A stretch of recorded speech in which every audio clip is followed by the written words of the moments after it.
नमस्कार साथियों, मैं जीतू सर आपका एक बार से हार्दिक स्वागत करता हूं हमारे यूट्यूब चैनल महिंद्रा के चैनल पे। अपन रीजनिंग की एक सीरीज चला रहे थे जिसके अंदर हमने रीजनिंग के 3-4 टॉपिक पढ़ चुके हैं। कोडिंग, डिकोडिंग, सीरीज, एनालॉजी, ये हम टॉपिक कंप्लीट कर चुके हैं। इसी सीरीज को आगे कंटिन्यू करते हुए आज की क्लास में हम एक और इम्पोर्टेंट टॉपिक डाइस पढ़ने वाले हैं। अगर आपने एसएससी के रिसेंटली पेपर दिए हैं तो आपने देखा होगा कि डाइस के क्वेश्चंस दिल्ली पुलिस में 2 से 3 क्वेश्चन आए हैं और एसएससी के लगभग सभी पेपरों में रीजनिंग के पार्ट में डाइस के क्वेश्चन आपको मिलते ही मिलते हैं। तो आज की क्लास में हम डाइस के किस किस प्रकार के क्वेश्चन बनते हैं इसके बारे में पढ़ेंगे, कैसे कैसे उन क्वेश्चनों को इजी वे में सोल्व करना है, क्या क्या कॉन्सेप्ट आता है वो अपन यहाँ पे डिस्कस करने वाले हैं। सबसे पहले सभी स्टूडेंट से रिक्वेस्ट करूंगा कि अपने इस चैनल को सभी के सभी सब्सक्राइब कर दें, शेयर कर दें और जो भी आपको डाउट क्यूरीज वगैरह रहती है वो कमेंट सेक्शन में लिखते जाएं ताकि आपको देख के जो भी डाउट रहेगा वो अपन डिस्कस कर लेंगे। तो शुरुआत करते हैं आज की क्लास डाइस। सबसे पहले बच्चों, डाइस होता क्या है, क्या होता है डाइस और कैसे इसको काम में लिया जाता है। तो ऐसी त्रिविमीय आकृति, ऐसी एक 3D आकृति जिसके अंदर हमारे पास क्या हो, 6 फलके हो। क्या होते हैं? 6 फलके होती है, हम उसे क्या कहते हैं? डाइस कहते हैं। अगर इसका त्रिविमीय रूप देखना चाहें तो इसका त्रिविमीय रूप कैसे होता है, हमारे पास इस प्रकार से इसका 3D रूप होता है हमारे डाइस के अंदर। लेकिन हम जनरली इसके 2D व्यू को लेते हुए क्वेश्चन आते हैं आपके पास, जहां एक डाइस को डिफरेंट डिफरेंट उसकी पोजीशन को दिखाते हुए क्वेश्चन आपसे पूछता है एसएससी के अंदर। तो क्या होता है डाइस? ऐसी त्रिविमीय आकृति जिसके कितनी फलक हो, 6 फलक हो। देखो डाइस हमारे पास अगर आकृति के अकॉर्डिंग देखा जाए तो 2 प्रकार से आता है। एक हो सकता है क्यूब की फॉर्म में बन जाए, एक हो सकता है क्यूबॉइड की फॉर्म में बन जाए, यानी कि एक घन के रूप में होगा और एक घनाभ के रूप में होगा। लेकिन यहाँ हमारे पास घन और घनाभ वाला क्वेश्चन कभी एसएससी के अंदर नहीं पूछा जाता है।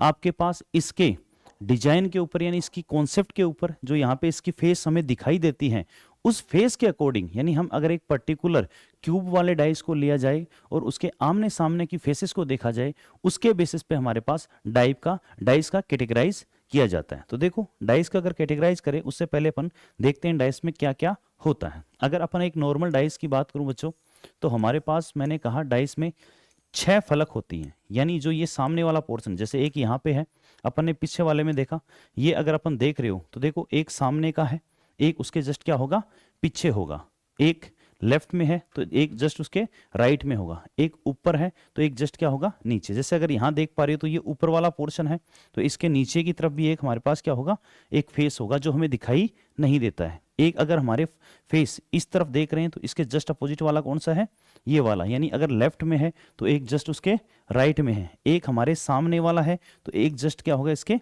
पीछे होगा। इस प्रकार से अगर बात करता हूं तो डाइस में जो फेस होती हैं जिनको हम बोलते हैं फेस, फलक, तो ये फलक कितनी होती है हमारे पास, ध्यान रखना एक डाइस के अंदर कितनी फलक होती है, 6 फलक होती हैं। टोटल कितनी फेस होती हैं, 6 फलक होती हैं। अगर यहाँ पे बात करूं इस हिस्से की, अगर आपने कमरा देखा है, आपका कमरा देखना, उसमें 6 फेसेस होती हैं हमारे पास, ठीक है।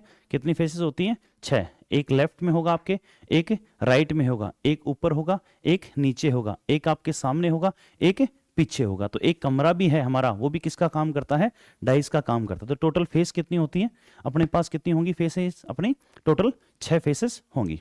दूसरा बात करता हूं ये वाला हिस्सा जो ये नीचे वाला है, इसको हम बोलते हैं कोर। अगर कमरे में देखोगे तो नीचे वाला हिस्सा है या ऊपर वाली जो लाइन खींची है सीधी सीधी, वो हमारे पास क्या है, कोर की, क्या है, कोर। इंग्लिश में क्या बोलते हैं, एजेस। ये हमारे पास टोटल कितनी होती है, 12। काउंट करके देखना अपने कमरे में टोटल कोर कितनी होंगी, 12। और तीसरा पॉइंट इसके अंदर आता है ये वाला हिस्सा, इसको हम बोलते हैं कोने, कॉर्नर। और एक डाइस में कॉर्नर टोटल कितने होते हैं, 8 कॉर्नर होते हैं, ठीक है। तो ये ध्यान रखना, अगर एक नॉर्मल डाइस की बात करूं तो हमारे पास 6 फेस होंगी, 12 क्या होंगी, एजेस होंगी, और हमारे पास 8 क्या होंगे, कॉर्नर्स होंगे। ओके। अब अगर बात करते हैं इस डाइस के अंदर कि इसके टाइप क्या होते हैं, कैसे कैसे काम करता है और कैसे कैसे इसको क्वेश्चनों में अपन को काम में लेना है। देखो अगर मैं बात करूं डाइस के टाइप की, इसके टाइप, तो डाइस अपने पास क्या होता है, 2 टाइप में पाया जाता है। कितने टाइप में पाया जाता है, 2 टाइप में। टाइप पढ़ने से पहले मैं आपको 2 पॉइंट और बताना चाहूंगा जो काम के हैं। अपनी नोटबुक के अंदर पेन से सभी के सभी नोट बना के लिखें। 2 पॉइंट आते हैं काम के। क्या क्या आते हैं? अगर आप एक डाइस को देखते हो, देखो हम जितने भी डाइस लेंगे यहाँ पे हमारे पास 3D व्यू पॉसिबल नहीं होता है, तो जितने भी क्वेश्चन करते हैं वो सारे के सारे किस में करते हैं? 2D व्यू में करते हैं। तो ध्यान रखना, 2 नोट के पॉइंट है जो इस टॉपिक में बहुत काम के होते हैं, बहुत काम आते हैं। पहला पॉइंट क्या है? कभी भी आमने सामने की फेसेस, आमने सामने की जो फेसेस हैं वो एक साथ दिखाई नहीं देंगी, एक साथ दिखाई नहीं देंगी, एक साथ दिखाई नहीं देंगी। यानी कि अगर आपके सामने मैं एक नॉर्मल बात करूं, ये बोतल है, मान लो ये डाइस का काम कर रही है अपने पास। अगर यहां पे आपके सामने क्या है? 2 लिखा हुआ है, तो इसके पीछे वाली फेस अगर मैं यहां इसको देख पा रहा हूं तो मेरे सामने वाली फेस मुझे दिखेगी क्या? इसके पीछे वाली दिखेगी क्या? कभी नहीं दिखेगी। यानी जो आमने सामने की फेसेस हैं वो कभी भी एक साथ दिखाई नहीं देती है, यानी वो कभी भी एक साथ हमारे पास सामने नहीं आएंगी। तो सबसे इंपॉर्टेंट है, इसी के बेसिस पे अपन काफी सारे क्वेश्चंस करते हैं। जब ओपन डाइस वाला केस आएगा तो वहां पे हमारा कॉन्सेप्ट यही रहता है कि आमने सामने की फेसेस कभी भी एक साथ दिखाई नहीं देंगी। और दूसरा पॉइंट होता है हमारे पास कि एक साथ, नोट नंबर 2 लिख लेना, एक साथ हम अधिकतम 3 फेस देख सकते हैं, 3 फेस देख सकते हैं। अधिकतम कितनी फेस होंगी? 3। अगर आप ये डायग्राम देख पा रहे हो तो जब हम इस कॉर्नर पे देखेंगे, इस कॉर्नर पे देखेंगे तो 1, 2 और 3, यही हमें अधिकतम फेसेस दिखाई देंगी। इससे ज्यादा हमारे पास फेस सामने नहीं आ सकती एक टाइम पे, एट ए टाइम। हाँ, अगर इसमें होता है, अगर आप कॉर्नर से देख रहे हो तो 3 फेस दिखाई देंगी, अगर आप कोर से देख रहे हो तो 2 फेस दिखाई देंगी, और अगर आप फेसेस से देख रहे हो, सामने से देख रहे हो, तो हमारे पास कितनी फेस दिखाई देंगी? सिर्फ 1 फेस दिखाई देंगी। तो ये 2 पॉइंट जरूर माइंड में रखना, आगे क्वेश्चंस करेंगे इससे रिलेटेड तो उसके अंदर ये दोनों के दोनों पॉइंट हमारे काम आएंगे। ठीक है, आगे बढ़े। देखो, अब मैं कह रहा था आपको टाइप ऑफ द डाइस अपन जब पढ़ रहे तो ध्यान रखना, अगर हम इसको यूजेस के बेसिस पे देखा जाए तो डाइस 2 प्रकार के होते हैं। एक कौन सा होता है? हिंदी में बोलते हैं इसको मानक पासा। क्या बोलते हैं? मानक पासा। और इंग्लिश में बोलते हैं स्टैंडर्ड डाइस, स्टैंडर्ड डाइस। ठीक है। दूसरा होता है सामान्य पासा, सामान्य पासा, जनरल डाइस, जनरल डाइस। एक होता है मानक पासा स्टैंडर्ड डाइस, दूसरा होता है हमारे पास जनरल डाइस। दोनों क्या होते हैं? ध्यान रखना, एसएससी के अंदर 99% क्वेश्चन किसके आते हैं? सामान्य पासा के आते हैं। स्टैंडर्ड डाइस का बहुत इजी क्वेश्चन बनता है तो ये बहुत कम आने के चांसेस होते हैं, लेकिन फिर भी कई बार आ जाता है तो हमें ध्यान में होना चाहिए कि कौन सा स्टैंडर्ड डाइस होता है और कौन सा हमारे पास जनरल डाइस होता है, सामान्य पासा होता है। अगर मैं बात करूं स्टैंडर्ड डाइस की, स्टैंडर्ड डाइस का एक सिंपल सा रूल है कि इसके जो भी अपोजिट फेसेस होंगे, क्या होंगे? जो भी अपोजिट फेसेस होंगे उनका सम हमेशा कितना होगा? 7 होगा। जैसे अगर मैं ऊपर की तरफ 1 लिख रहा हूं इस डाइस के अंदर, तो जो इसके नीचे का पोर्शन होगा वहां क्या लिखा हुआ मिलेगा? 6 मिलेगा। अगर मैं इसके राइट साइड में 2 लिख रहा हूं तो जो इसके अपोजिट वाला होगा वहां क्या मिलेगा? 5 मिलेगा। अगर मैं इसके लेफ्ट साइड में 3 लिख रहा हूं तो जो इसके अपोजिट वाला होगा क्या होगा? 4। यानी कि अपोजिट फेसेस, अपोजिट फेस है, इनका सम हमारे पास कितना होगा? हमेशा 7 होगा। अपोजिट फेसेस का सम ऑलवेज विल बी 7। तो ध्यान रखना, जो अपने पास स्टैंडर्ड डाइस है उसके आमने सामने की फलकों का योग हमेशा कितना बनता है? 7। यानी 1 के सामने हमारे पास कितना आएगा? हमेशा 6 आएगा। 2 के सामने हमेशा कितना आएगा? 5 आएगा। और 3 के सामने हमेशा कितना आएगा? 4 आएगा। ये ऑलवेज होगा, हमेशा होगा। तो ध्यान रखना, ये हमारे पास किसकी डेफिनेशन है? मानक पासा कि आमने सामने की फलकों का योग कितना होता है? 7 होता है। दूसरा बात करता हूं मैं जनरल डाइस, थोड़ा सा सेम ही है, थोड़ा सा फर्क है। इसमें आमने सामने की फलकों का योग 7 होता है और इसके अंदर कोई भी एडजेसेंट यानी आसपास वाली फलकों का योग क्या होता है? 7 होता है। जैसे अगर मैं यहां बात करूं, हमारे पास एक कंडीशन ले, ये हमारे पास है 1, 2, तो आपको इस प्रकार से 5 मिलेगा। यानी कि यहां देखो, अगर 1 दिख रहा था 6 नहीं दिख रहा, 2 दिख रहा है तो 5 नहीं दिख रहा, 3 दिख रहा है तो 4 नहीं दिख रहा। इसी प्रकार से यहां पे क्या होगा? पड़ोस वाले कोई भी अड़ोसी पड़ोसियों का योग कितना बनेगा? 7 बनेगा। ये इस पोजीशन में भी हो सकते हैं। दूसरा हमारे पास क्या बनेगा? ये इस प्रकार से भी हो सकता है। यहां इन दोनों का योग कितना आ रहा है? 7। क्या ये हमारे पास तीसरी पोजीशन इस प्रकार से भी हो सकता है? क्या तीसरी पोजीशन हमारे पास इस प्रकार से मिल जाएगा 3 4 6। तो यहाँ क्या बन रहा है 7, यानी कोई भी दो एडजेसेंट फेसेस का योग, sum of any two adjacent faces will be 7। यानी कोई भी, हिंदी में भी बोल रहा हूं, कोई भी दो आसपास वाले यानी पड़ोस वाली फलकों का योग क्या रहेगा 7। हो सकता है कई बार ये दिखाई दे रही हो और हो सकता है कई बार हमें दिखाई नहीं दे रही हो, ठीक है। तो इसके अंदर तो हमारे पास फिक्स है, इसके अंदर हमारे पास फिक्स नहीं होता। कई बार ऐसे होता है कि जैसे मान लो ये 1 2 लिख दिया, यहाँ 4 लिख दिया, तो 2 के जस्ट बगल में पीछे की तरफ 5 हो, ऐसा भी हो सकता है। तो ध्यान रखना, हमारे पास कई बार क्या होगा, हमें दिखाई देगा और कई बार हमें दिखाई नहीं देगा, दोनों का ध्यान रखना। तो आई होप आपको ये क्लियर हो गया होगा कि कौन सा सामान्य पासा होता है और कौन सा मानक पासा होता है। मानक पासा आमने सामने का योग 7 और साधारण पासा पड़ोसियों का योग 7। योग हमेशा 7 होता है, ये जरूर ध्यान रखना। अब जनरली सिंगल पासे से संबंधित प्रश्न आने के चांसेस थोड़े से कम होते हैं, फिर भी अगर क्वेश्चन कैसे आते हैं, मैं आपको दोनों टाइप के क्वेश्चनों में डिफरेंस कैसे आता है वो बताने की कोशिश करता हूं क्वेश्चन के थ्रू। देखो कैसा क्वेश्चन आएगा आपके पास, इस प्रकार से मिलेगा। क्वेश्चन होगा आपके पास, दिए गए पासे में 4 के सामने क्या होगा। मैं आपको दोनों को डिफरेंशिएट करने की कोशिश करूंगा। मानक पासा वाला क्वेश्चन होगा तो क्या बनेगा और सामान्य पासा वाला क्वेश्चन होगा तो क्या बनेगा। एक ही जगह दोनों चीजों को समझाने की कोशिश करता हूं। देखो आपके सामने एक पासा बना हुआ है और आपके सामने लिखा हुआ है 1 2 और 4, ठीक है। दूसरा है अपने पास इस प्रकार से पासा बना हुआ है और इसमें भी लिखा हुआ है 1 2 और 4, ठीक है। यहां पे आपके पास ऑप्शन है, पहला 3, दूसरा है 5, तीसरा है 6, चौथा है 1। यहां आपके पास ऑप्शन है, पहला 3, दूसरा है 3 या 6, तीसरा है 2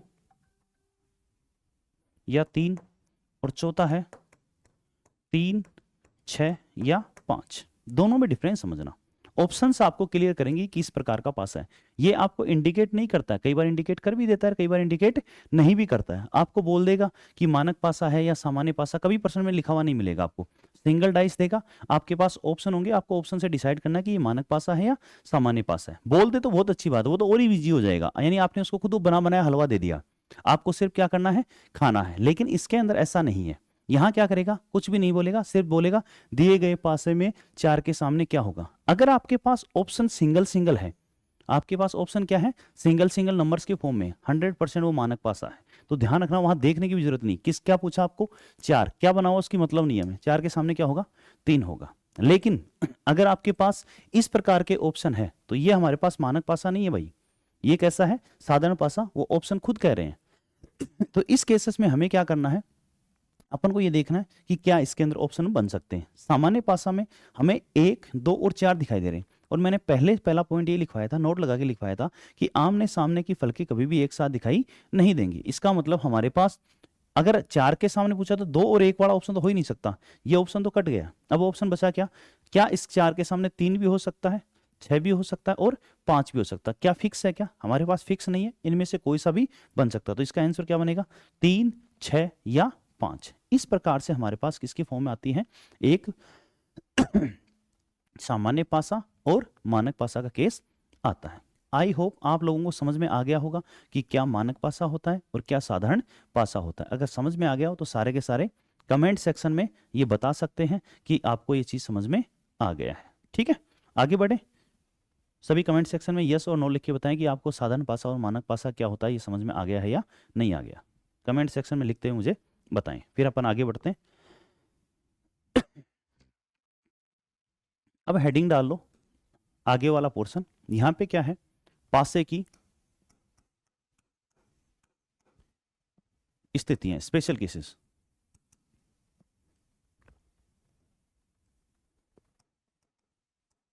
पासे की स्थितियां, ठीक है। कंडीशन ऑफ डाइसिस, यहां पासे की स्थितियां हैं। अपने पास ए है, एक पासे की दो स्थितियां दे रखी हो, दे रखी ही हो, यानी टू कंडीशन दे रखी है। एक ही डाइस है हमारे पास, उस डाइस की क्या दे रखी है, दो कंडीशन दे रखी है, दो फेसेस के रूप में हमारे पास दिखा रखा है। तो यहां पे हमारे पास दो केसेस बनते हैं। मैं दोनों केसेस को आपको 1/1 समझाने की कोशिश करता हूं। पहला केस क्या बनेगा, आपको कोई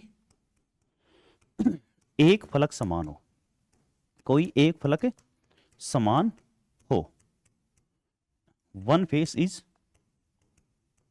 is common, one face is common. क्या है, कोई भी एक फलक हमारे सामने क्या दे रखी है, समान दे रखी है। तो कैसा बनेगा, देखो आपके पास एक पासे की दो कंडीशन दे देगा।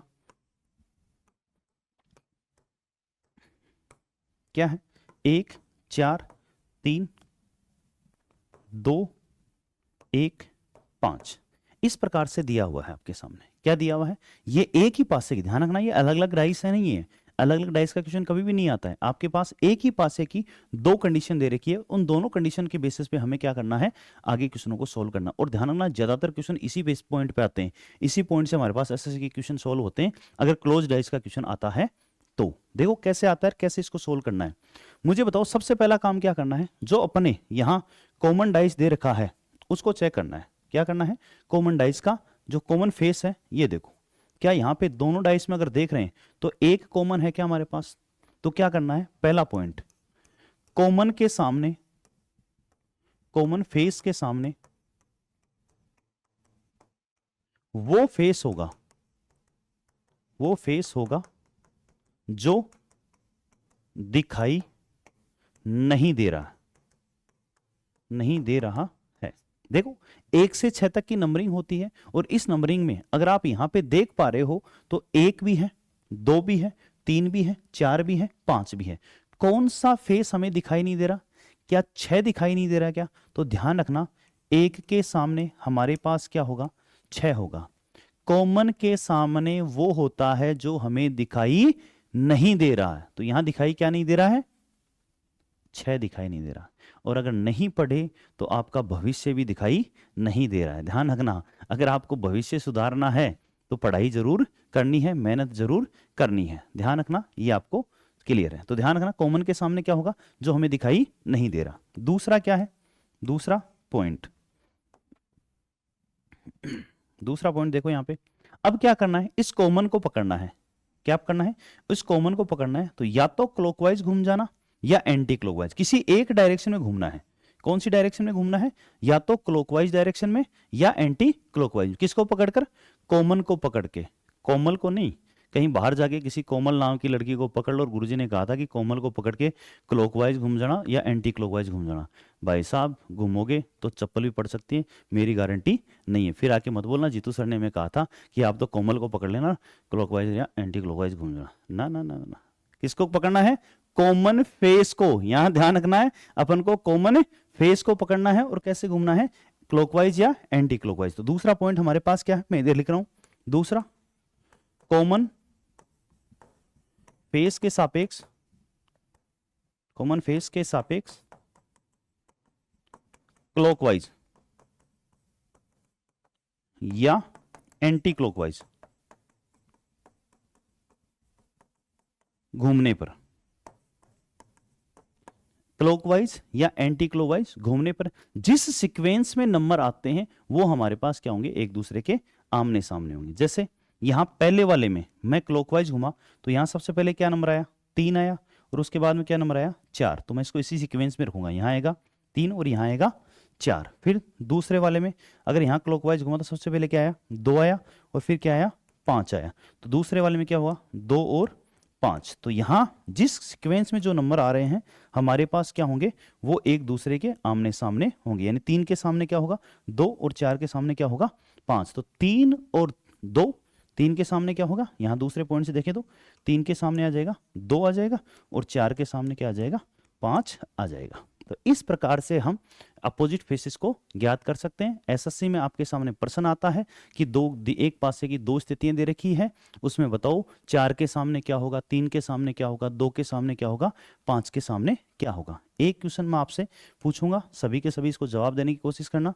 आपके पास एक डाइस की दो स्थितियां दे रखी है, इस प्रकार से आपको डाइस की दो स्थितियां दे रखी है, वहां पे 1 6 4 लिखा हुआ है, 4 3 5 लिखा हुआ है, ठीक है। और आपसे बोलेगा कि बताओ बताओ 6 के सामने कौन सा फेस आएगा। सभी बच्चे इसको करने की कोशिश करें, मैं 10 सेकंड का आपको समय देता हूं, इसके अंदर ट्राई करो क्या बनेगा, क्या इसका आंसर आएगा।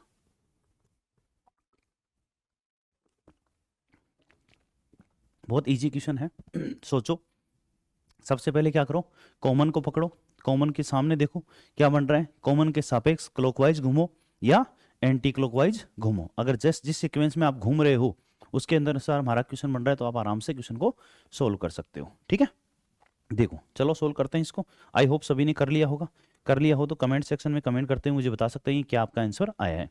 सबसे पहले कॉमन को देखना है, कॉमन यहाँ क्या है 4, इसमें भी क्या है 4, तो 4 के सामने तो वो होगा जो हमें दिखाई नहीं दे रहा, तो हमें 4 के सामने पूछा नहीं है, लिखना चाहो तो लिख सकते हो, बाकी इसकी जरूरत नहीं है। अब क्या करना है, मैं 4 से इधर घुमा, क्या है मेरे पास 6, काम बन गया। क्या क्लॉकवाइज में आते ही पहले पे काम बन गया क्या, तो इसमें भी आप क्या करो क्लॉकवाइज घूम के देख लो पहले पे। तो मुझे बताओ 4 के सापेक्ष पहले नंबर पे यहाँ क्या आया 6, और दूसरे वाले डाइस में क्या है 4 के सापेक्ष 5 आया है, तो यहाँ इसका मतलब 6 के सामने कौन सा अंक हो जाएगा 5, यही हमारा क्या है आंसर होगा। क्या इजी है, क्या आराम से निकाल सकते हो। तो ये पहला पॉइंट था, एक डाइस की पहली स्थिति ही थी हमारे पास कि एक पासे की दो स्थितियां दे रखी हो और उसका पहला केस है कोई एक फलक समान हो। दो ही पॉइंट है, पहला है कॉमन को देखना है, कॉमन के सामने वो फेस होगा जो दिखाई नहीं दे रहा। दूसरा क्या करना है, कॉमन के सापेक्ष क्लॉकवाइज घूम जाओ चाहे एंटी क्लॉकवाइज, ध्यान रखना डायरेक्शन दोनों में सेम होनी चाहिए। अगर इसमें क्लॉकवाइज घूम रहे हो तो इसमें भी कैसे घूमना है क्लॉकवाइज, अगर इसमें एंटी क्लॉकवाइज घूम रहे हो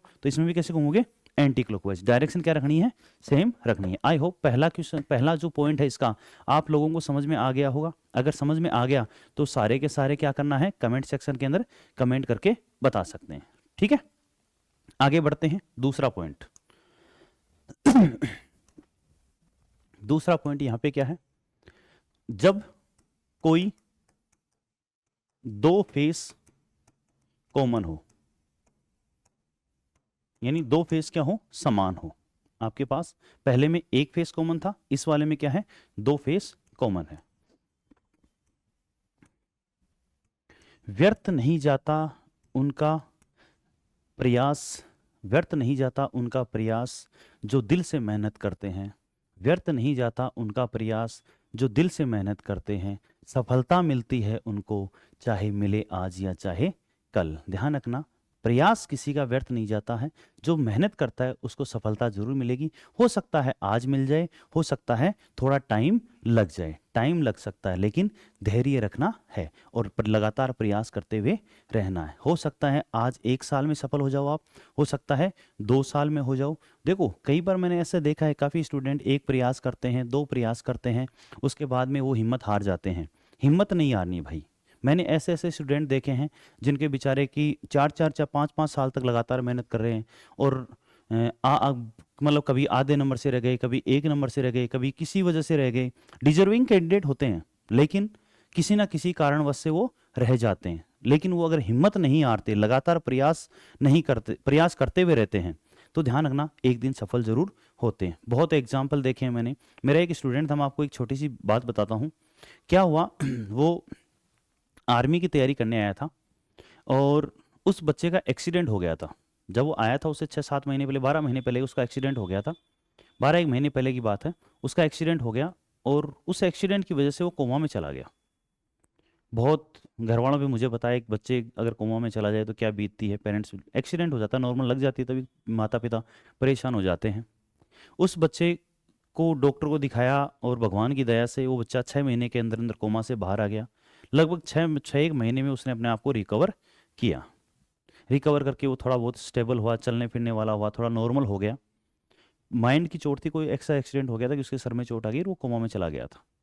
12 महीने के बाद उसके पेरेंट्स वगैरह लेके आए हमारे पास कि गुरुजी ये हमारा बच्चा है, थोड़ा सा इसके साथ ऐसा ट्रेजेडी हो गई थी, आपको इसको ध्यान रखना है। हमने कहा ठीक है भाई, इसको ध्यान रखेंगे, कोई भी समस्या हो इसको अपन ज़रूर देखेंगे। आप विश्वास नहीं करोगे, उस बच्चे ने इतनी मेहनत करी। आप सोचो एक बच्चा कोमा में चला गया, मेडिकली उसके प्रॉब्लम हो गई। उस बच्चे ने सबसे पहले जब वो आया था तो उसके ऐसे हाथ ऐसे ऐसे कांपते थे, उसके पैर कांपने लग जाते थे। बच्चे उसके मजाक उड़ाते थे। वो बोला क्या क्या करेगा? बोले सर एक दिन अफसर बनूंगा मैं। बच्चे उसके मजाक उड़ाते, उसका नाम ही निकालिए अफसर अफसर अफसर। उस बच्चे ने हिम्मत नहीं, तो वो ध्यान नहीं देता था दुनिया क्या करी, कौन क्या कह रहा है, क्या फर्क पड़ता है, लोग आपके बारे में क्या करें, कहने दो, लोगों का काम ही कहना है। अगर आप भी ये सोचोगे कि लोग क्या करें, तो फिर आप में और लोगों में कोई फर्क नहीं रहा। जस्ट इग्नोर, जस्ट इग्नोर, अपने लक्ष्य पे टारगेट रखो। उस बच्चे ने यही किया। मुझे याद है उस बच्चे को, वो बच्चा क्या था, हम पढ़ा रहे हैं, ट्यूशन लिखवाया, ट्यूशन मैंने सोल्व करवाया। मैंने कहा बच्चों समझ में आ गया? क्लास में सभी बच्चे कहते गुरुजी समझ में आ गया। वो बच्चा कहता सर गुरुजी समझ में आ गया। जैसे ही हमने इस क्वेश्चन को मिटाया, मिटाते हाथ खड़ा करता, गुरुजी एक बार दोबारा समझाओ। दोबारा समझाते, फिर मिटाते, कहता गुरुजी एक बार दोबारा समझाओ। उस बच्चे ने बार बार प्रयास किया, फिर भी नहीं समझ में आता, तो वो बोला गुरुजी अब तो थे और पढ़ाओला, लेट हो जाओगा, एक काम करो मैं थान क्लास का बारन पूछ लूंगा। वो बच्चा एक एक क्वेश्चन को 4-4, 5-5 बार सोल्व करता था, क्योंकि उसकी कैचिंग पावर इतनी डेवलप नहीं हो पाई थी, वो फिजिकली और मेंटली थोड़ा वीक हो गया था। डेली सुबह शाम फिजिकल करना, पूरी रनिंग 4-4, 5-5 किलोमीटर की रनिंग करता। सबसे पहले उसने अपने आप को फिजिकली स्ट्रॉन्ग किया, धीरे धीरे अपनी वो मेंटल स्ट्रेंथ पे वर्क कर रहा था। डेली मेडिटेशन करना, और उस बच्चे ने हिम्मत नहीं आ रही, और जो मजाक उड़ाते थे ना, उसको डेली टीच करते, कोई फर्क नहीं पड़ा उससे, करने दो, क्या फर्क पड़ता है। उसने अपनी हिम्मत नहीं आ रही। उस बच्चे ने सबसे पहले इंडियन आर्मी की भर्ती की रैली की दौड़ पूरी करी, जो दौड़ लगभग 5.5 मिनट के आसपास होती है। अच्छे अच्छे कोई पसीने निकल आते, जो फिजिकली फिट होते हैं वो बच्चे नहीं कर पाते, लेकिन उसमें जज्बा था, डेडिकेशन था। उस बच्चे ने सबसे पहले इंडियन आर्मी की फिजिकल की रेस पूरी करी। उसके बाद उस बच्चे ने पेपर पास किया। जो वहां पे इंस्टीट्यूट में 100 पेपर हम देते थे, उन पेपरों को 2-2, 3-3 बार बच्चे करते हैं, गुरुजी पेपर देते हैं, हम सीट देते हैं, एक टॉपिक पढ़ाया, डाइस पढ़ाया, इसकी सीट दी, एक बार सोल्व करके फेंक देते हो आप। बोले बच्चों टॉपिक हो गया? बोले गुरुजी हो गया। याद हो गया? हो गया। 15 दिन बाद में पूछते हैं सारा साफ। क्यों? आप उसको रेगुलरली प्रैक्टिस में नहीं रखते। उस बच्चे ने प्रैक्टिस में रखा, कंटिन्यू प्रैक्टिस करी, एक पेपर को 4-4, 5-5 बार निकाला। 100 पेपर हमने दिए थे लगभग, और वो बच्चे पहले ही प्रयास के अंदर आर्मी की भर्ती में लग गए। अमित नाम है, शायद वो वीडियो देख रहा हो, तो अगर देख रहा है तो वो जरूर बताएगा कि हाँ सर मेरे साथ ऐसा हुआ था। अफसर के नाम से बुलाते थे, वो कहता था गुरुजी एक दिन अफसर बनूंगा, और अभी भी उसका प्रयास जारी है। और जो मजे लेते थे ना, वो यहीं घूम रहे हैं आधे। तो ध्यान रखना, दुनिया सिर्फ मजे लेगी, आपको गिराने की कोशिश करेगी, आपको झुकाने की कोशिश करेगी। ये आप पे डिपेंड करता है कि आप उनके सामने झुकते हो, गिरते हो, या मुश्किलों से सामना करते हुए अपनी सफलता को प्राप्त करते हो। जिस दिन सफल होगे ना, ये लोग कहते थे, जो ये लोग कहते थे ना आपको कि ये क्या करेगा क्या नहीं करेगा, वही लोग करेंगे कि अरे यार यो छोड़ो, तो मेहनती हो, थोड़े दिन किस्मत साथ को दे रही, हो सकता है लेट हो जाए। जो लोग आपको पल भर पहले ये कहते थे कि ये व्यक्ति है जो मेहनत नहीं करता, डोलता है, फिरता है, घूमता है, आपकी मेहनत दिखाई नहीं देती है, आपकी सफलता, आपका परिणाम डिसाइड करेगा कि आप मेहनती थे या नहीं थे। तो मेहनत जारी रखनी है। जिस दिन मेहनत करोगे और आपको सफलता मिलेगी, ये दुनिया सारी की सारी आपके पीछे होगी, आपको सलाम करेगी और कहेगी हाँ रियल में से मेहनत करिए। और आपने चाहे कितनी मेहनत कर ली हो, अगर आप असफल हो ना, तो कोई ध्यान नहीं देगा आपको। तो ध्यान रखना बच्चों, सारा खेल किसका है? सफलता का है। आगे बढ़ते हैं। देखो, जब कोई दो फेस कॉमन हो, इस बार मान लो 1, 2 और 5 लिखा हुआ है, और यहाँ 1, 2 और 3 लिखा हुआ है, ये आपके सामने लिखा हुआ है दो फेसेस के अंदर। और आप देख पा रहे हो, अगर इस डाइस को ध्यान से देख रहे हो, तो यहाँ पे क्या फेस कॉमन है? 1 और 2 इसमें है, और 1 और 2 इसमें है। तो ध्यान रखना, अगर किसी डाइस के अंदर दो फेस कॉमन हो, तो रिमेनिंग दो फेस क्या होंगे? एक दूसरे के अपोजिट होंगे। रिमेनिंग दो face, remaining two faces will be opposite to each other। यानी रिमेनिंग टू फेसेस क्या होंगे? एक दूसरे के अपोजिट होंगे। ये ध्यान रखना, सिंपल सा है, इसके अंदर कोई ज्यादा दिक्कत नहीं। मान लो कोई ये पूछे गुरुजी मुझे बताओ 2 के सामने क्या होगा, ये भी तो पूछ सकता है, 2 के सामने क्या होगा। अगर यही दे रखा हो तो देखना उसमें ऑप्शन पे जाना, ऑप्शन में क्या दे रखा है। क्यों? क्योंकि 2 के सामने चेक करना है, तो 2 के सामने ना तो 1 हो सकता है, ना 5 हो सकता है, ना 3 हो सकता है। तो क्या हो सकता है? क्या कौन कौन सा अंक बच गया अगर इसमें देख पा रहे हो? क्यों? क्योंकि पहला पॉइंट क्या था, अपोजिट फेसेस होंगे वो कभी भी दिखाई नहीं देंगे। यहाँ दिख क्या रहा है, एक भी दिख रहा है, दो भी दिख रहा है, तीन भी दिख रहा है, पांच भी दिख रहा है। तो दो के सामने या तो चार हो सकता है या क्या हो सकता है, छह हो सकता है। ऐसे ही आपके सामने तीन के सामने पूछ सकता है, तीन के सामने क्या हो सकता है, सॉरी एक के सामने क्या हो सकता है, एक के सामने पूछ सकता है चार और छह में से। अगर दो के सामने चार है तो एक के सामने छह होगा, अगर दो के सामने छह है तो एक के सामने क्या होगा, चार। तो यहाँ पे अपन इस प्रकार से इसको देख सकते हैं। तो ये दो केस थे अपन ने सिंगल डाइस की। अगर आपको दो से ज्यादा डाइस दे दे तो घबराने की जरूरत नहीं है, उसके अंदर भी यही केस लागू होंगे हमारे पास। कौन से? दोनों वाले, दोनों केसेस कौन कौन से हो गए अपने पास? पहला केस क्या था अपने पास, अगर देखा हो तो कोई एक फेस समान हो, या दूसरा केस क्या हो गया, कोई हमारे पास दो फेस समान हो। दो से ज्यादा डाइस दे दे तो भी सेम टू सेम कॉन्सेप्ट ही हमारे पास लगेगा। ये डाइस का पहला आधा हिस्सा था, पहला पार्ट था कि अगर बंद डाइस हमारे पास दे रखा हो और उससे क्वेश्चन कैसे प्रकार के आते हैं। आगे बढ़ते हैं दूसरे टाइप की तरफ, जिसके अंदर हमारे पास क्या होता है, ओपन डाइस। दूसरा केस है हमारे पास किसका, ओपन डाइस। खुला पासा, खुला पासा। देखो खुला पासे में क्या है, आपके पास खुले पासे को बंद करना होता है, और फिर आपके पास दो प्रकार के प्रश्न होते हैं कि दिए गए खुले पासे को बंद करने पर कौन सा पासा बनेगा और कौन सा पासा नहीं बनेगा। ये दो टाइप के क्वेश्चन यहाँ पे बनेंगे। तो सबसे पहले आपको ये पता होना चाहिए कि खुले पासे को बंद कैसे करते हैं। कुछ एक स्थितियां बना रहा हूं मैं आपके सामने कि जो जनरली स्थितियां आती है और उनमें हमें ध्यान रखना है। क्या क्या स्थितियां होंगी? सबसे पहले अगर मैं बात करूं, इस प्रकार से हमारे पास एक स्थिति आती है कि डाइस दिया हुआ होगा, कंडीशन नंबर पहली है ये। दूसरी कंडीशन क्या हो सकती है, यहाँ आपके पास इस प्रकार से डाइस की कंडीशन आ सकती है। दूसरी कंडीशन ये होगी आपके पास। तीसरी कंडीशन क्या हो सकती है, ये डाइस की इस प्रकार से हो सकती है, ये तीसरी कंडीशन होगी। और चौथी कंडीशन क्या हो सकती है, डाइस आपको देखोगे तो इस फॉर्म में आपको मिलेगा। ये चार स्थितियां हैं, ये तीसरी स्थिति और चौथी स्थिति। ये चारों में से आपको थोड़ा बहुत और भी चेंज करके दे सकता है। मोस्टली ये जो एग्जाम में आती है ये चार स्थितियां होती है, और इन चारों स्थितियों पे बेस्ड हमारे पास क्या आते हैं, क्वेश्चंस आते हैं। ध्यान रखना दो पॉइंट यहाँ पे भी काम करेंगे। जैसे अपन ने पहले क्लोज डाइस में अपन ने दो रूल देखे थे कि एक तो आमने सामने वाला होगा, ठीक है, और एक टाइम पे अधिकतम। फिर उसके दो केसेस देखे अपन ने। पहला कोई एक कॉमन जो एक फेस क्या हो, कॉमन हो। दूसरा क्या था, कोई दो फेस कॉमन हो। यहाँ पे भी दो ही रूल लागू होंगे। क्या क्या रूल हैं, पहले रूल समझो, उसके बाद में अपन इसको देखेंगे कैसे इसको निकालना है। देखो पहला रूल क्या है हमारे पास, पहला रूल ये है कि एक छोड़कर एक, एक छोड़कर एक, यानी कि अल्टरनेट अल्टरनेट फेस होंगे, वो एक दूसरे के आमने सामने होंगे, आमने सामने होंगे। क्या होंगे, अल्टरनेट फेसेस क्या होंगे, एक दूसरे के आमने सामने होंगे। अल्टरनेट फेसेस से क्या मतलब है, जैसे अगर मैं बोलूं यहाँ पे आपके पास एक लिखा हुआ है, यहाँ दो, यहाँ तीन, यहाँ चार, यहाँ पांच और यहाँ छह। तो अल्टरनेट एक छोड़ के एक, यानी एक के सामने क्या होगा, इसमें तीन होगा। दूसरा अल्टरनेट क्या है, दो के सामने क्या होगा चार होगा।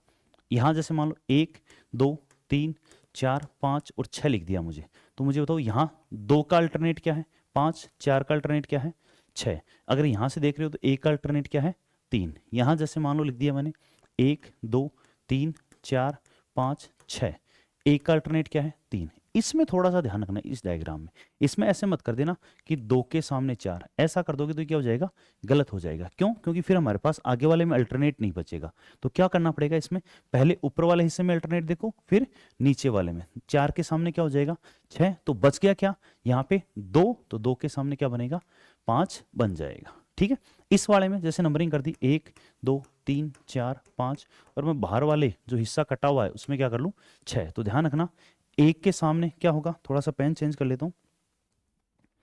एक के सामने क्या होगा, यहाँ एक के सामने होगा चार, दो के सामने होगा पाँच, और छः के सामने क्या होगा, तीन होगा। यानी एक छोड़ते हुए एक क्या होते हैं, आमने सामने होते हैं। बच के जो दूसरा पॉइंट यहाँ पे क्या हो गए, आउटसाइड वाले, आउटसाइड वाले वाले आमने सामने होंगे, आमने सामने होंगे।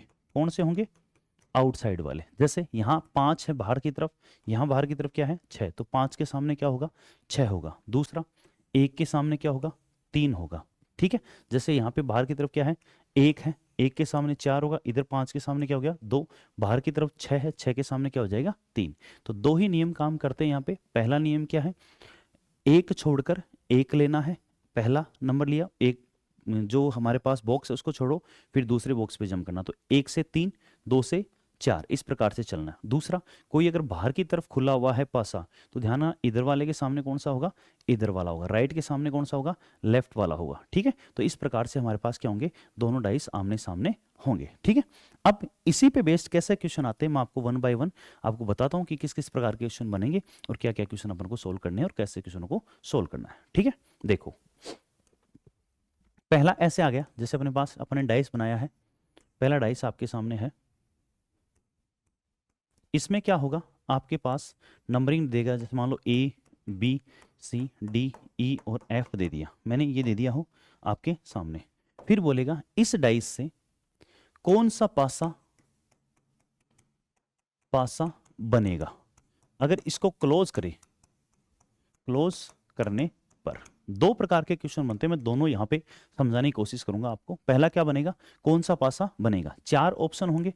पहला ऑप्शन आपके सामने है, दूसरा ऑप्शन है आपके सामने,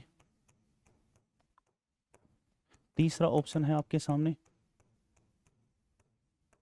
और चौथा ऑप्शन है आपके सामने। क्या क्या लिख सकता है, जैसे कौन सा पासा बनेगा, आपको लिख दिया BCD, यहां लिखा हुआ है आपके लिखा हुआ है CDE, फिर लिखा हुआ है ACB, फिर लिखा हुआ है ACF। ओके, आपको क्या करना है यहां पे, क्या करना है सबसे पहले ये चेक करो कि कौन सा आमने सामने होगा। जैसे मैंने अभी बताया कि एक छोड़ के एक लेना है, तो B के सामने क्या होगा मुझे बताओ, एक छोड़ के एक लेने पे क्या D बनेगा क्या। सभी कमेंट सेक्शन बताओ किसके सामने कौन सा होगा, सभी कमेंट करते हुए लिखते जाएं कि सर इसके सामने ये होगा, इसके सामने ये होगा और इस क्वेश्चन का आंसर क्या होगा। दूसरा मुझे बताओ क्या C के सामने E होगा क्या, C के सामने क्या होगा E होगा। और तीसरा बाहर की तरफ, बाहर वाले के सामने कौन सा होगा बाहर वाला, A के सामने क्या होगा F।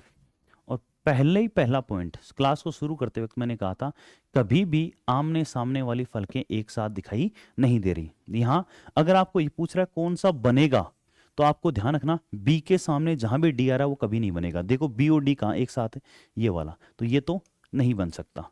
और क्या B और D का कोई कॉम्बिनेशन है क्या, नहीं है। दूसरा C के सामने E कभी नहीं आ सकता, C के सामने आएगा E, तो ये कभी भी एक साथ नहीं आ सकता। सॉरी, C के सामने अगर E आता है तो दोनों एक साथ कभी भी दिखाई नहीं देंगे। यहाँ एक साथ दिखाई दे रहे हैं, C भी दिख रहा है और E भी दिख रहा है। A और F की बात करें, यहाँ A और F दिखाई दे रहा है, ये भी नहीं होगा। तो कौन सा आंसर हो जाएगा, कौन सा डाइस हमारे पास बनने वाला होगा, सिर्फ और सिर्फ थर्ड डाइस हमारे पास बनने वाला होगा। यानी कि हमें ये चेक करना है कि किसके सामने कौन सा है। अगर वो सामने वाला हमारे पास दे रखा है तो वो क्या होगा, कभी भी नहीं बनेगा। इसी क्वेश्चन को दूसरे प्रकार से ऐसे पूछेगा कि कौन सा पासा बनेगा, कौन सा पासा बनेगा, कौन सा पासा बनेगा, आपको ये ध्यान रखना है। ठीक है, तो देखो पहला ऑप्शन आपके पास, इस बार आपको नहीं बनने वाला नहीं बनाने वाला देखना है। क्या करना है, कौन सा पासा बन रहा है, तो बनने वाला अपन को देखना है। आपके पास 4 स्थितियां देगा पासे की बनी हुई, और उन चारों में से देखना है। और ध्यान रखना बनने वाले में 3 बनने वाली होती हैं और 1 नहीं बनने वाली होती है। जैसे यहां मैंने लिख दिया आपके सामने ACD लिख दिया, दूसरा DEF लिख दिया, तीसरा मैंने ABE लिख दिया, चौथा आपके पास लिख दिया CD और E लिख दिया। ठीक है, ओके, इस प्रकार से आपके पास लिखा हुआ है। तो बताओ कौन सा पासा यहाँ पे बनेगा और कौन सा नहीं बनेगा। कमेंट सेक्शन में जल्दी से कमेंट सेक्शन के कमेंट करते बताइए, और सेशन को अपने दोस्तों के साथ ज़रूर शेयर करते रहें ताकि उनको भी फ़ायदा हो सके। ये आपके लिए बहुत हेल्पफुल क्लासेस हैं। अगर आप इनको रेगुलर देख रहे हो, चाहे मैथ्स की रोहित सर की देखो, विनोद सर की देखो, चाहे जीके की अपने पास बंसल सर की देखो, या सुरेंद्र सर की देखो, रीजनिंग की ये क्लासेस चल रही है, मेरे वाली ये देखो, या इंग्लिश की डीके सर की देखो, आपको फ्री के अंदर सारा कंटेंट मिल रहा है। तो मुझे लगता है कि आप सभी को इसका फ़ायदा उठाना चाहिए, ठीक है, और अपने दोस्तों को भी बताना चाहिए कि आपको फ्री के अंदर पूरा कंटेंट मिल रहा है, तो उसका यूटिलाइज करो। आगे देखो, मुझे बताओ कौन सा बनेगा। सभी बच्चों ने कमेंट सेक्शन में कमेंट कर दिया होगा। देखिए, बी और डी यानी इनमें से कोई सा भी जहां भी एक साथ दिख रहा है वो नहीं बनेगा, बाकी तीन बनेंगे। पहले क्वेश्चन में कौन सा नहीं बनने वाला पूछा था, ठीक है, तीन नहीं बनने वाले, एक बनने वाला पूछा था। दूसरे वाले क्वेश्चन में नहीं बनने वाला कौन सा पासा, सॉरी यहां गलत लिख दिया मैंने, कौन सा पासा नहीं बनेगा, क्या कौन सा पासा नहीं बनेगा। पहले वाले में अपन ने बनने वाला देखा तो तीन नहीं बनने वाले थे और एक बनने वाला था। दूसरे क्वेश्चन में कौन सा पासा बनेगा, तो ध्यान रखना यहां पे क्या है, तीन हमारे पास बनने वाले हैं और एक ऐसा होगा जो नहीं बनने वाला। तो देखो क्या हमारे पास बी डी कहीं दिख रहा है क्या, बी डी एक साथ किसी में नहीं दिख रहा। दूसरे में सी ई कहीं पे भी दिख रहा है क्या, ये दिख रहा, सी और ई। इसका मतलब ये पासा ऐसा होगा जो नहीं बनने वाला और हमारा आंसर ये हो जाएगा। ए और एफ कहीं एक साथ दिख रहे हैं क्या, किसी में नहीं दिख रहे। इसका मतलब ये तीन, पहला दूसरा और तीसरा बनने वाला है और चौथा नहीं बनने वाला है। आई होप आपको समझ में आ गया होगा किस प्रकार से क्वेश्चन आता है। एक क्वेश्चन और मैं करवाता हूं, उसके बाद अपन इसका लास्ट टाइप देखेंगे कि किस प्रकार से डाइस का और क्या क्या क्वेश्चन पूछ सकता है। देखो नेक्स्ट क्वेश्चन आपके पास एक डाइस बनाया हुआ है, ओपन डाइस है, और इस ओपन डाइस से संबंधित हमारे पास क्वेश्चन दे रखा है। जैसे मान लो यहाँ स्टार दे दिया, यहाँ एट द रेट, यहाँ हैश है अपने पास, यहाँ रुपए का साइन है, यहाँ डॉलर साइन है और यहाँ ये साइन है। इस प्रकार से आपके पास एक डाइस दे रखा है और आपसे बोलेगा कौन सा पासा नहीं बनेगा, नहीं बनेगा। चार ऑप्शन है। पहला ऑप्शन आपके सामने है, क्या है आपके पास, star at the rate rupees. दूसरा ऑप्शन है आपके पास, बनाते जाओ सभी अपनी अपनी नोटबुक में साथ के साथ बनाते रहा करो, एट द रेट रुपीज और हैश। तीसरा आपके पास है, तीसरा अपने पास है रुपीज हैश और डॉलर साइन। चौथा क्या है अपने पास, हैश येन और डॉलर साइन। सबसे पहले क्या करना है आपको, ये देखना किसके सामने कौन सा होगा। तो मुझे बताओ सामने वाला कैसे चेक करते हैं अपन, क्या यहाँ पे एक छोड़ के एक देखते हैं क्या। स्टार के सामने क्या बनेगा, हैश। स्टार के सामने क्या आएगा, यहाँ पे हैश बन जाएगा। दूसरा एट द रेट के सामने क्या बनेगा, एट द रेट के सामने क्या येन बनेगा क्या। और रुपीज़ के सामने क्या आएगा, रुपीज़ के सामने क्या आएगा, डॉलर साइन आएगा। अगर ये जहाँ भी आपको एक साथ दिखाई दे रहे हैं वो नहीं बनेगा, जोड़े जहाँ भी एक साथ दिखाई दे रहे हैं वो नहीं बनेगा, आमने सामने वाले एक साथ दिखाई दे रहे हैं वो नहीं बनेगा। कमेंट सेक्शन में जल्दी से बताओ कौन सा इसका आंसर होगा। सभी बच्चे इसको ट्राई करने की कोशिश करें। चार ऑप्शन आपके सामने लिखे हुए हैं। साथ ही साथ सेशन को लाइक ज़रूर करें, बच्चों के साथ शेयर करें और कमेंट करते रहें जो भी आपका आंसर है। शाबाश, एक दो बच्चों ने सही आंसर दिए हैं। सभी चेक करो क्या क्या बनने की कोशिश होती है। देखो यहाँ अगर देख पा रहे हो तो कौन से सेक्शन में, अगर यहाँ आप ये देख रहे हो थर्ड ऑप्शन में जहाँ मुझे दिख रहा है डॉलर साइन और रुपए का साइन एक साथ आ रहा है, ये नहीं हो सकता। इसका मतलब अपना आंसर क्या हो जाएगा, ऑप्शन नंबर थर्ड। बाकी देखो star at the rate hash, star at the rate और rupees, star at the rate rupees अलग अलग वाला है। दूसरा एट द रेट रुपीज़ और hash, at the rate rupees और हैश अलग वाला है। हैश येन और डॉलर साइन, हैश येन और डॉलर साइन, तीनों अलग अलग वाले हैं। तो इस प्रकार से हमारे पास ये हमने दूसरा कॉन्सेप्ट पढ़ा है जिसमें खुले पासे को हम क्या करते हैं, बंद करते हैं। ठीक है, इसका लास्ट सेक्शन जो हम क्या करते हैं, काउंटिंग ऑफ द डाइस। हालांकि एक टॉपिक अलग से पढ़ेंगे, नॉन वर्बल रीजनिंग में आता है काउंटिंग ऑफ द फिगर्स, उसमें भी पढ़ेंगे, लेकिन थोड़ा सा दो डायग्राम है मैं आपको बनाने की कोशिश करूंगा। सभी बन जाए तो बना लेना, नहीं बने तो आपके पास बना बनाया आएगा, तो उससे आपको ट्राई करना है। कैसे कैसे बनता है देखो। बाहर ब्याहों को सीजन चाल रहे है तो काजू की कतलें मिल रही हैं, काजू की कतली बनाओ और बीक लगा दो छोटी छोटी डंडियाँ और इनको मिला दो, ये डाइस बनेगा। फिर इस प्रकार से आपके पास एक की जगह कितनी काजू कतली बनानी है, दो बनानी है और इनके क्या लगा देनी है, डंडी लगा देनी है। ठीक है, फिर तीन काजू कतली बनानी है, यहाँ से तीन बनेगी और इनके भी क्या लगा देनी है, डंडी लगा देनी है।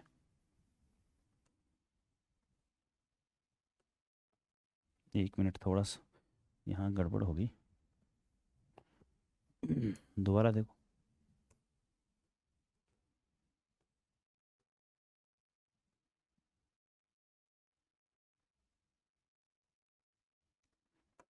हाँ जी, थोड़ा ज़्यादा बड़ा बनाने के चक्कर में हो गया।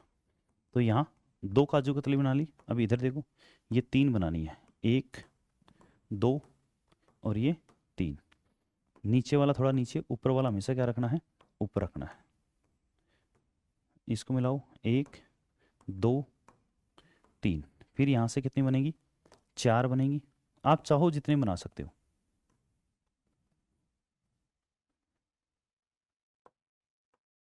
यहाँ कितनी बन जाएंगी, 4 अपने पास बन जाएंगी। ठीक है, नीचे वाला नीचे रखना, ऊपर वाला नहीं ऊपर, नीचे वाला नीचे, ऊपर वाला ऊपर। इस प्रकार से इनको मिला दो। मैंने यहाँ 4 वाला बनाया है, और भी आप चाहो तो इसके बना सकते हो। तो यहाँ पूछेगा कि इस डायग्राम में, दिए गए डायग्राम में टोटल कितने डाइस होते हैं। तो देखो यहाँ कितने डाइस होते हैं, अगर इस पे देखें तो एक। टोटल फेस कितनी है, 1 2 3 4। 4 है तो 4 तक लेना है, 5 है तो 5 तक लेना है। कैसे लिखो, 1 2 3 4। 5 है तो 5 तक चला जाएगा।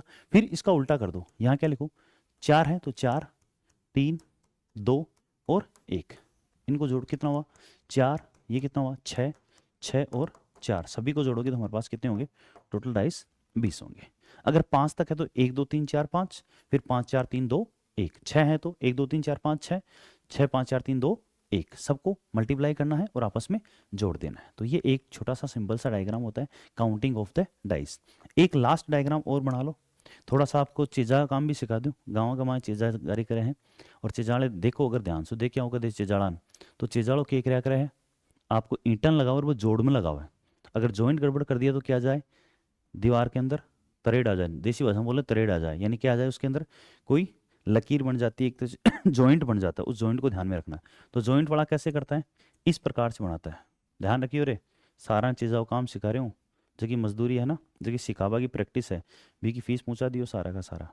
ठीक है, बाद में 1000 रुपया का धनी हो जाएगा, कम से कम थे दिन का 1000 रुपया ले इसको आराम से। तो देखो क्या बनेगा, यहाँ पे जॉइंट बनाना है, ये दूसरे वाला जॉइंट बन गया। ठीक है, मैं थोड़ा सा पेन अलग अलग ले लेता हूँ ताकि आपको दिखता जाए। तीसरा, यहाँ जॉइंट बना देना है ताकि ये गिरे नहीं, टूटे नहीं। यहाँ 3 वाला है, यहाँ अगर देखें तो अपन चौथा नीचे इस प्रकार से बन जाएगा। और बना, जितना चाहो उतना बना सकते हो, आपकी इच्छा है, स्वेच्छा है। जितनी ईंट लगा वो चाहो उतनी ईंट लगा इसको।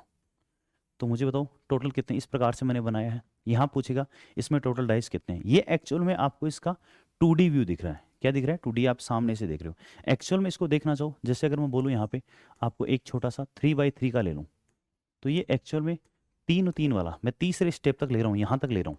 तो ये आपके सामने ऊपर ही ऊपर तो ऐसा है। फिर क्या होगा, इसके ऊपर रखेंगे, गाँव गाँव सितोलिया खेला होगा, वो सितोलिया टाइप में। इसके ऊपर क्या रखेंगे, यहाँ 2x2 की फॉर्म में लिखा हुआ होगा इस प्रकार से। और फिर लास्ट वाला यहाँ पे ऊपर ही ऊपर, सबसे ऊपर कौन सा है, 1x1 में। ये 3x3 का है, तो 3x3 कितना हो गया, 9 हो गया। 2x2 कितना हो गया, 4। 1x1 कितना हो गया, 1। तो यहाँ तो आ जाएगा 1 का स्क्वायर, यहाँ 2 का स्क्वायर, यहाँ 3 का स्क्वायर, यहाँ 4 का स्क्वायर, यहाँ 5 का स्क्वायर। तो टोटल आपसे पूछे तो कितना बनेगा, 1 का स्क्वायर 1 होता है, 2 का 4, 3 का 9, 4 का 16 और 5 का 25। टोटल कितना हो जाएगा, 55। तो इसके अंदर डाइस कितने हमारे पास, 55 है। तो ये एक आज एक छोटी सी प्यारी सी क्लास थी, किसकी, अपन ने डाइस की क्लास कंप्लीट करी है। इस डाइस की क्लास में अपन ने देखा कि यहाँ किस किस प्रकार से हमारे पास डाइस के क्वेश्चन आते हैं। 3 फॉर्म में क्वेश्चन देखे अपन ने। यहाँ अगर मैं फर्स्ट क्लास से बात करूँ तो सबसे पहले अपन ने डाइस को टाइप पढ़ा कि डाइस कौन कौन से टाइप के होते हैं, मानक पासा और साधारण पासा पढ़ा। फिर इसकी कंडीशन देखी कि जब कोई एक फेस हमारे पास कॉमन हो तो क्या करना है, जब हमारे पास 2 फेस कॉमन हो तो हमारे पास क्या करना है, 2 फेस कॉमन वाला देखा। इसके बाद में अपन ने इसको क्या देखा, ओपन डाइस को क्लोज करना देखा। और लास्ट वाले में क्या देखा अपन ने, इसको काउंटिंग ऑफ द डाइस देखा। तो ये एक छोटा सा सेशन था, इंपॉर्टेंट है, आपके पास ज़्यादा मुश्किल पार्ट नहीं है, लेकिन एसएससी के अंदर काफ़ी बार इससे क्वेश्चन आते हैं। दिल्ली पुलिस में तो 2-2 3 क्वेश्चन आए। तो इसको आप रिवाइज करना, वीडियो को धीरे करते हुए बार बार रिवाइज करते हुए इसको देखना। कहीं भी किसी भी सेक्शन में आपको दिक्कत हो, समझ में नहीं आया हो, तो कमेंट सेक्शन में मुझे कमेंट करके बता देना। मैं आपकी जो भी प्रॉब्लम होगी इसको सोल्व करने का और आपको सॉल्यूशन प्रोवाइड करने की कोशिश करूँगा। तो इसी के साथ आज की क्लास को हम समाप्त करते हैं। चैनल को लाइक करें, सब्सक्राइब करें और शेयर ज़रूर करें। Thank you. जय हिंद, जय भारत, धन्यवाद।